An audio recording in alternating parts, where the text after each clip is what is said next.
Hello friends, from today onwards we are going to start a new series specifically for UPSC prelims. In this series we are going to discuss all important schemes from prelims point of view. Here our purpose shall not be to discuss entire scheme.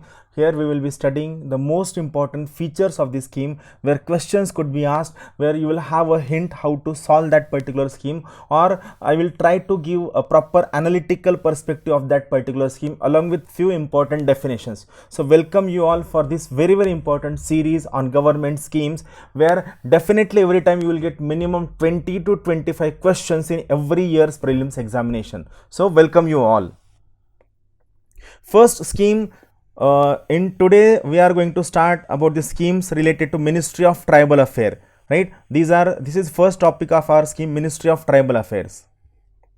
First scheme is Eklavya Model Residential School. Very important scheme, Eklavya Model Residential School. Here one more thing I want to make it very clear.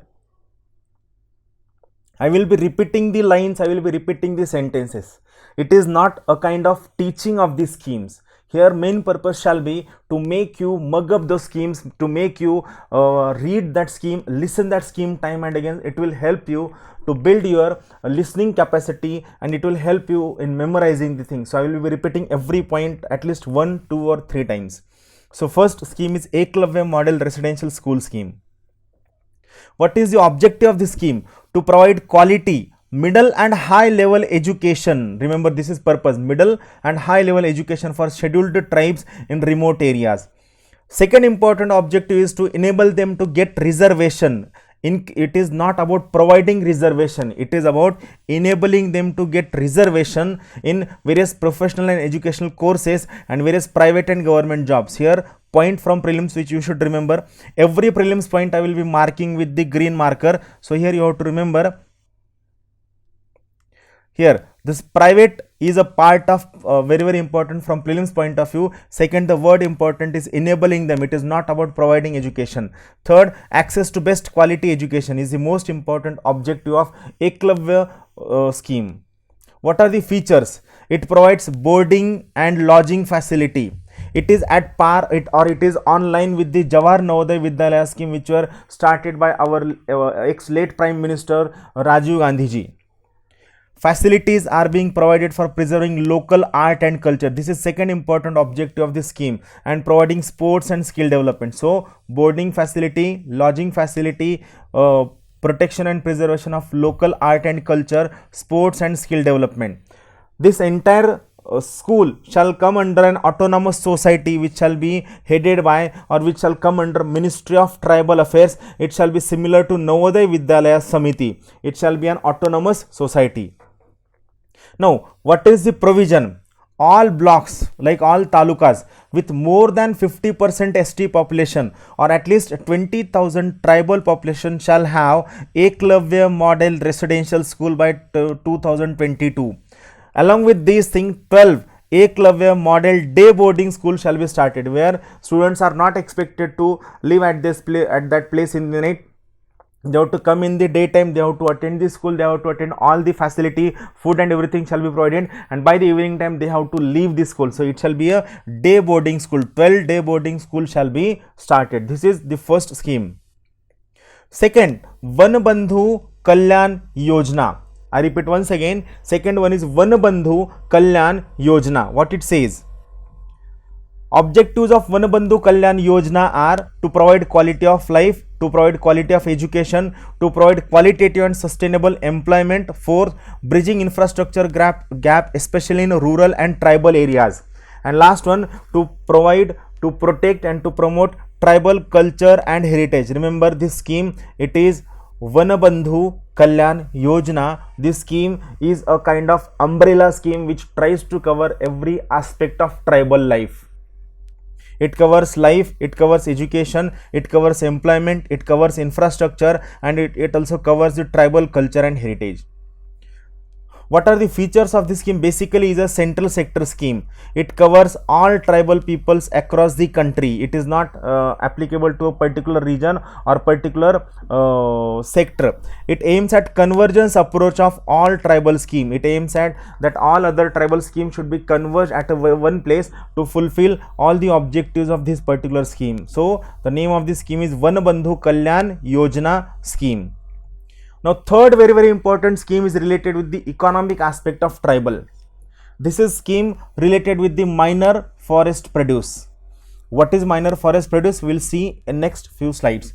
Basically, third scheme is related with minor forest produce. Now, what is the components of this scheme? It is a scheme for marketing of minor forest produce. First aspect is minor forest produce through providing them minimum support price. Second aspect is minimum support price and development of value addition chain. Third aspect is value addition chain. So I repeat once again, this is a scheme related to minor forest produce where you have to go for marketing of minor forest produce, you have to provide the minimum support price, and third you have to go for a value addition in minor forest produce so that they are easily saleable in the market of the country.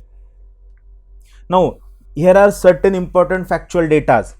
First thing, remember, minor forest produce was not defined in the Forest Act of 1927. I repeat once again, the definition of minor forest produce was not given in Forest Act of 1927. Minor forest produce has been defined recently in the year 2007. A very important point. It is defined in a scheme. The name of the scheme is Scheduled Tribe and Other Traditional Forest Dwellers Recognition of Forest Rights Act. I repeat once again, the minor forest produce has been defined in a very important act. The name of the act is Scheduled Tribes and Other Traditional Forest Dwellers Recognition of Forest Rights Act 2006. Now, what this act says, as per the act, what is minor forest produce? So basically, this is definition of minor forest produce. So what this act says, it says all non-timber forest produce, means which is not a timber or which do not come under the category of timber, all non-timber forest produce of plant origin, which includes bamboo, brushwood, stumps, canes, cocoons, honey, waxes, lac, tendu or kendu patta, leaves, medicinal plants and herbs, roots, tuber and the like. So if here there are lot of chances are there, UPSC might give you all these examples and might ask you which among the following are minor forest produce. So try to remember or try to develop your own logic about minor forest produce. But the most important thing which you have to keep in mind regarding minor forest produce is, minor forest produce is nothing but a non-timber forest produce. Very important point. Minor forest produce is nothing but a non-timber forest produce. What are the objectives? To ensure fair returns to the minor forest produce collectors or gatherers. They should get return, minor forest produce gatherers, as well as necessary infrastructure should be developed at local level to have value addition to all these minor forest produce so that their saleability will increase. So first important point, to provide fair returns, and second, to provide infrastructure for value addition of this minor forest produce. What are the features? First important thing, how to decide the prices of minor forest produce. So to determine the prices of minor forest produce, a pricing cell shall be established in the TriFed to determine MSP. So remember, a pricing cell shall be established in TriFed to determine minor forest produce. Now, what shall be the basis for determining MSP? So it shall be based on, first thing, the cost of collection, second thing, cost of cleaning and primary processing, third thing, packaging, and fourth one, transportation and other aspects. So these are the four important aspects which goes into the decision regarding price or minimum support price. Third very important point, MSP for minor forest produce shall be declared by Ministry of Tribal Affairs. And last point, there shall be a state-wise minimum support price for each minor forest produce, and shall be different from different state based on the availability, the cost of collection, the price of processing, packaging and transportation. So these two are very, very important point which you should try to remember. Now next important point, MSP for minor forest produce shall be reviewed after every 3 years. I repeat once again, MSP for minor forest produce shall be revised after every 3 years. This revision shall take based on the cost of collection. So two important bits. First bit, it shall be revised after every 3 years and it shall be based on cost of collection, and this process is applicable throughout all the states in the India. Very, very important point.